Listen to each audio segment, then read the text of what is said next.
Good morning, North Texas. It is the 4th day of June. You found the Fort Worth Roots Morning Show. Welcome. If this is your first time joining us, this is a 20-minute snapshot of our area, just news, updates, and things that are going on in the community around us. We've got weather, National Day of, this day in history, and some news stories. And I've got a special treat. I found this online yesterday, and I wanted to get everybody's opinion. So you tell me what you think about this. I'm looking for comments here. Is this a good idea or a bad? Starting now, your height is going to matter a whole lot more on Tinder. That's because this week, the dating app just quietly tried to test a new feature where users can filter by height. Someone posted a screenshot on Reddit showing a new height toggle in discovery settings, which allows users to specify the height they want for their matches. And you want to know the top comment on that Reddit thread? The only way they're gonna get women to pay for their service too. Now, they did put a disclaimer right above this saying that it's not so that women can filter out short men. Because I'm not gonna lie, Twitter is having a meltdown right now saying it's over for short kings. But what is so ironic is that in 2019, they actually posted about a height verification for April Fools. 6 years later though, we now have a height filter and it's the 2nd of May. So it's real. But what do you think? Should they keep or remove this new feature? That little clip is from a guy named Dylan Page. He also goes by News Daddy on TikTok. And that's where I get all my official news stories, not the ones I look up in the morning. So what do you think? Is that a terrible idea? I'm at 5'8", so I think that would definitely present some complications for me if I was in the dating pool. And God bless you and be with you if you were on any of those dating apps. Anyway, little rabbit hole. I try to throw some stuff in there just to see how it plays. So you guys tell me what you think about that. Should there be a height filter on your dating app? Okay, let's get into the weather this morning. It is 80 degrees today for a high, 69 for a low. 88 tomorrow, 75 for a low. Friday, 92, 75 for a low. Saturday, 95 and 73 for a low. Sunday is going to look pretty good at 93 for a high, 69 for a low. With some AM thunderstorms, that's 52%. By the way, if you have anything to promote, we are here for you. That's the entire purpose of the Fort Worth Roots Morning Show. You can send us an email, media@fortworthroots.com, with an audio file. We do ask that you guys leave us an audio file. I've had random people send me articles, and that's not what we do. I can read stuff off the computer, but I want you guys, if you're going to promote your event, talk a little bit about it because it adds value to the show and it gets your word out. So you can also use the Instagram messaging app if you'd like. All right, today is National Day of, let's see here, Global Running Day. So if you've been procrastinating, saying you're going to get back into the swing of things, today's your day. Global Running Day. International Corgi Day. I'm here for that. Let's click on it real quick. International Corgi Day. We celebrate International Corgi Day on June 4th every year. The Corgi is a dog breed with short legs, a long body, and a huge heart. These dogs' roots can be traced to Wales, where they were bred to herd larger animals. The combination of their short height and agility made them the top contenders for herding animals. Corgis are also known as the dwarf dog. The main aim of International Corgi Day is to bring love and attention to this adorable dog breed. A focus is also put on rescuing and rehoming corgis that have been abandoned by their owners. Every once in a while, I stumble upon a corgi meetup, or a thing where people get their corgis together, and it's the most adorable thing you've ever seen. Hundreds of corgis running around, unleashed. Let's see here. What else do we got? National Cheese Day. Any diet that I'm on, whenever that happens, very few and far between, it's got to have cheese in it. There's just no way. I'm not going to make it. National Cognac Day. Okay. Today's cool. I think I like June 4th. It's National Hug Your Cat Day. Oh, no. Don't wear a black shirt. Okay. This day in history, 1896. Henry Ford takes his first automobile for a test drive. Henry Ford has been working for another inventor at the Edison Illuminating Company, but has taken time out to tinker on his own invention, an ethanol-powered four-wheeled vehicle he dubs the quadricycle. Brakes are not included, but the vehicle's top speed is only 20 miles per hour. Yeah, you know what? 20 miles an hour is pretty fast when you ain't got brakes, man. Especially if you're going downhill. I wonder what the fastest. 20 miles per hour is like the sticker speed, but somebody got it up to 30 going down a hill or something. No brakes. I mean, you want brakes on a bicycle.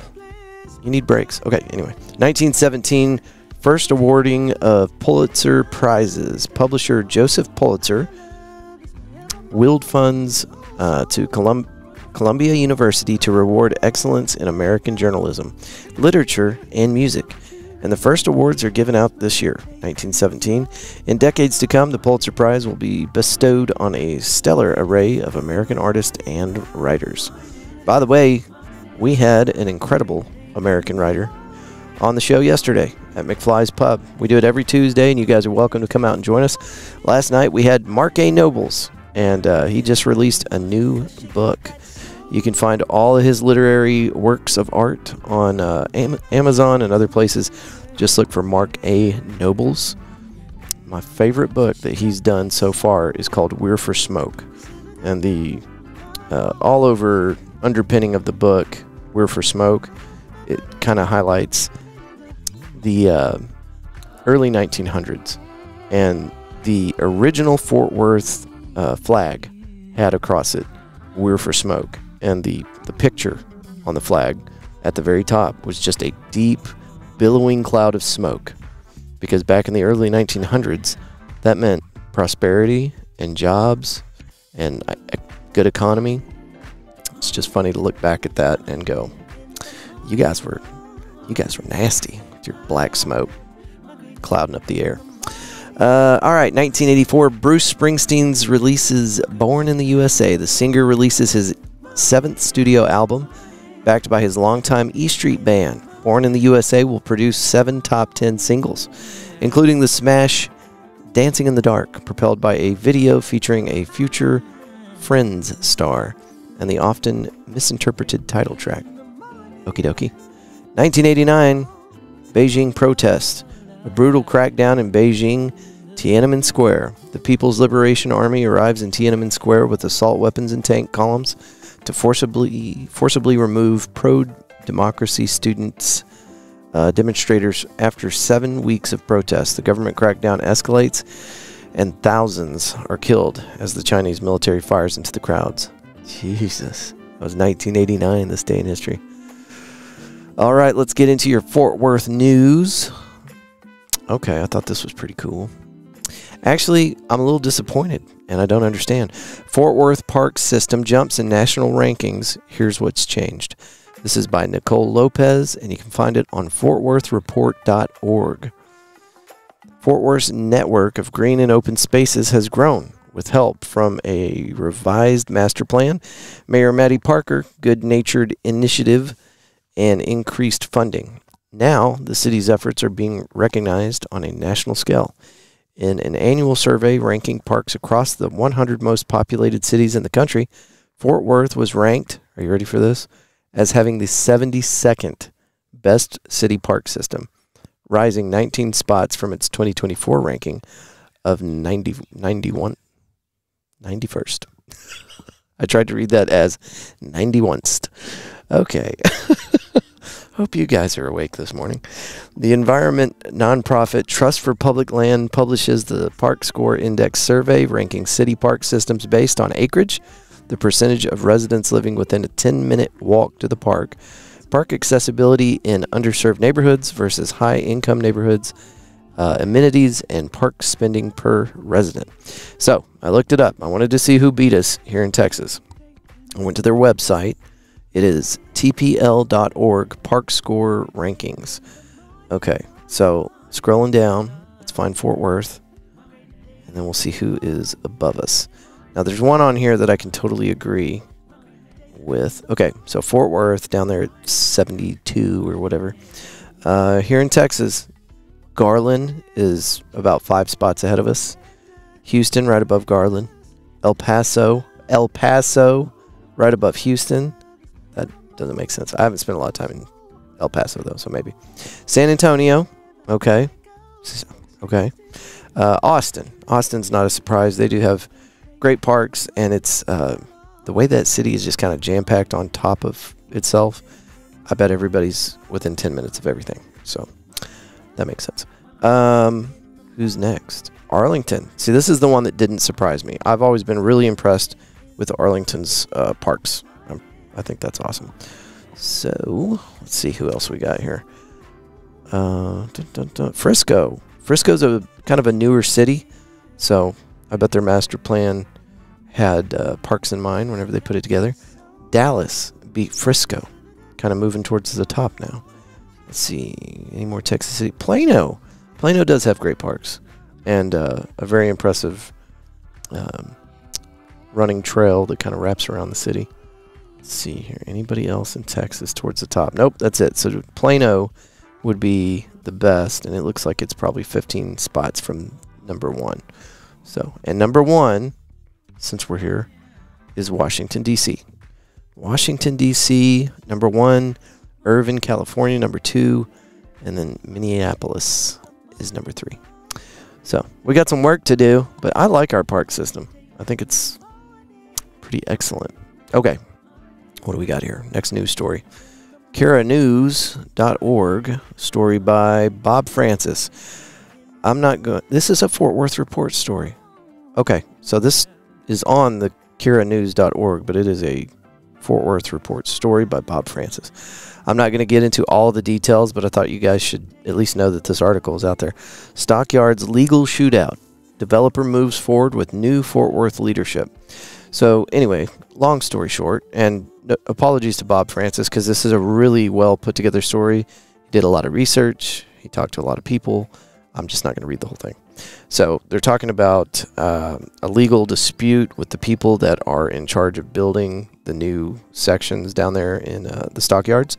And apparently somebody got chased out of town, and they're asking for $78 million from the company that got kicked out of the bosses at Majestic Realty.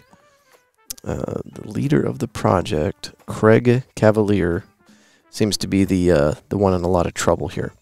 Anyway, the buildings that they put together under this $78 million promissory note project: Hotel Drover at 200 Mule Alley.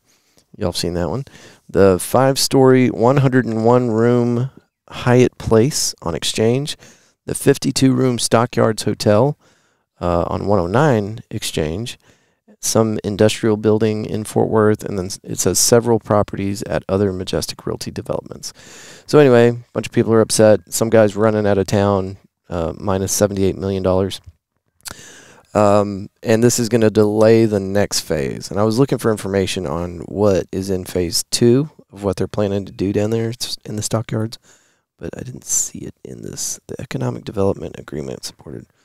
Anyway, we'll have to keep an eye on that, but it looks like Stockyards has stalled out as far as some of the building projects down there, so we'll have to keep an eye on it. But okay, moving on.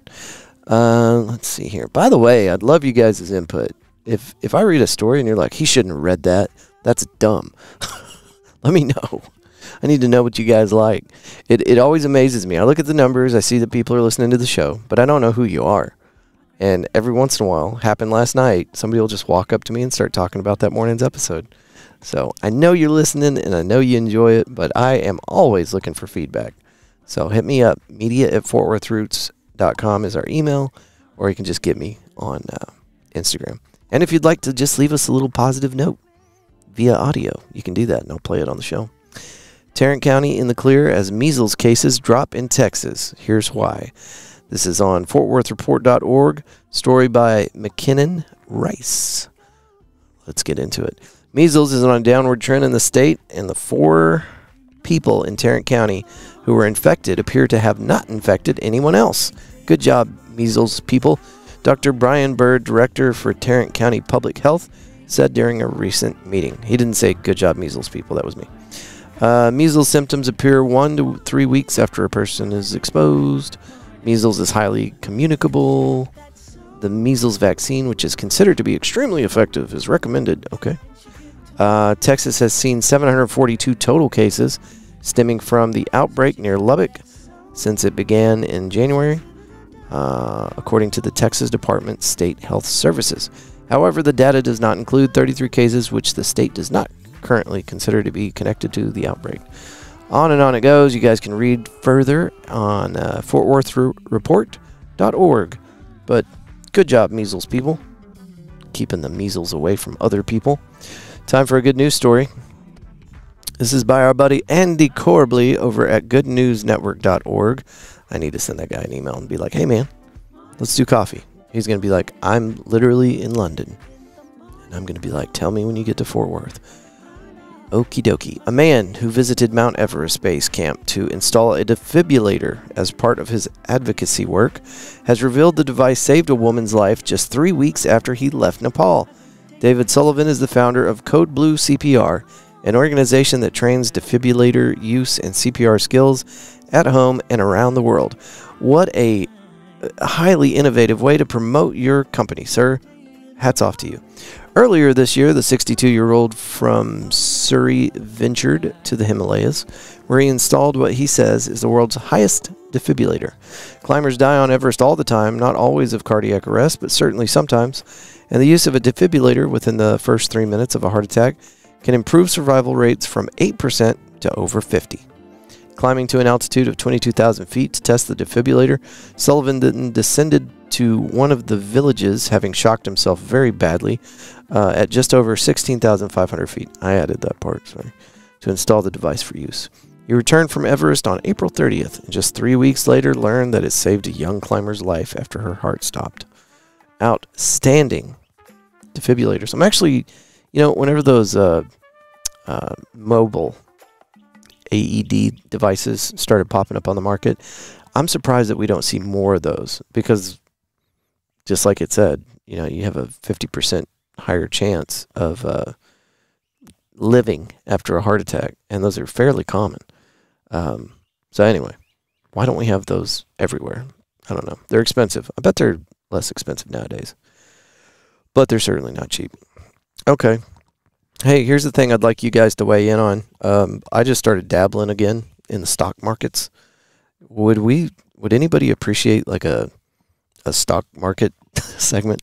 Not for investment advice, but we could pick like the top 10 stocks that we want to follow and then just have that as part of our morning lineup. Because I know that driving around, I get curious, like what's going on with the stock market today, but I don't have time to pull up my phone, but I could listen to it. So anyway, lots of ideas. You guys let me know what you think. Rolling solo this Wednesday. We are always accepting co-hosts. So if you would like to join us and be a co-host for the morning show, there are no prerequisites. We just love having people there with us. So hit me up. You can DM me. You can email me, whatever. Just let me know, and we'll get you on the schedule. It's a great way to promote something if you've got an upcoming event or whatever. Just let me know. Okay, that's all the time we got for today. You guys hang out with us tomorrow morning. We're going to highlight all of the stuff happening over the weekend around the Fort Worth area so that you guys know what shows are playing and where the party's going to be. So, okie dokie. I will see you tomorrow morning. Again, this is for you guys. So if you have anything that you want to hit our Thursday episode, make sure and message me so that I have it on here. Oh, wait a minute. Before we get out of here, I've got some drama I wanted to share with you guys. The only reason I want to share this is because it's important to me. Yesterday was Tuesday, and I always get my Jerry Jonestown Massacre fix on Tuesdays. Usually as I'm leaving the gig that we do at McFly's Pub on Tuesdays, which starts at 5, and you should come hang out. When I'm leaving that, I'll tune into the Jerry Jonestown Massacre podcast so that so I don't miss anything. And I'll just read the end of this post from the Jerry Jonestown Massacre podcast, and then I'm going to weigh in on it just real quick. Okay. For almost 12 years, and this is from Dustin from Jerry Jonestown Massacre podcast. For almost 12 years, I've poured time and energy into being able to deliver a podcast for 629 weeks straight. I get to the temple early to clean up, make sure everything is working, put together the structure of the show, put together show notes, and make sure guests are where they are supposed to be. After the show, I stay up late bouncing the audio. Yes, there is some editing, believe it or not. I don't believe you, sir. Uploading to our server, creating episode art, posting the show, and making sure it gets distributed to all the appropriate networks and outlets. But over the last couple of weeks, I've started to realize that I'm tired. I'm tired of doing everything, and right now I need a break. I wish we could have gone a bit further, maybe at least made it to show 650, but there's only so many times you can be pissed on. Who knows what will happen from here? I guess we will see over the days to come. Eventually, there will be a whole lot of thank yous and proper goodbye, but right now, I'm tired. Signed, Dustin. Executive producer of show 629, Jeremy Perez. Anyway, and this is something else I'd like to just point out. At the end of this post, and the end of every post that he makes about shows that are getting released weekly, he has listed below it Fort Worth Famous, Fort Worth Roots, The Funky Panther, Emu Otaku Podcast. I picked up an accent trying to read that. Funky Town Podcast, Do For It Records, Paratheory, The Audio Head, and The Cicada. And he's got those tagged so that everybody sees those names every single time he posts an episode. And the reason I'm pointing that out is because it's extremely collaborative. He does not have to do that, but he does it every single week. Dustin has been an incredible community player, and he continues to be, and he's a great friend of mine. So, looking forward to see what the next move is. I hate to see my favorite show fall off the air, but anyway, whatever he gets into next, whatever direction he decides to go with the show, I know it'll be excellent. Okay. So, there's that.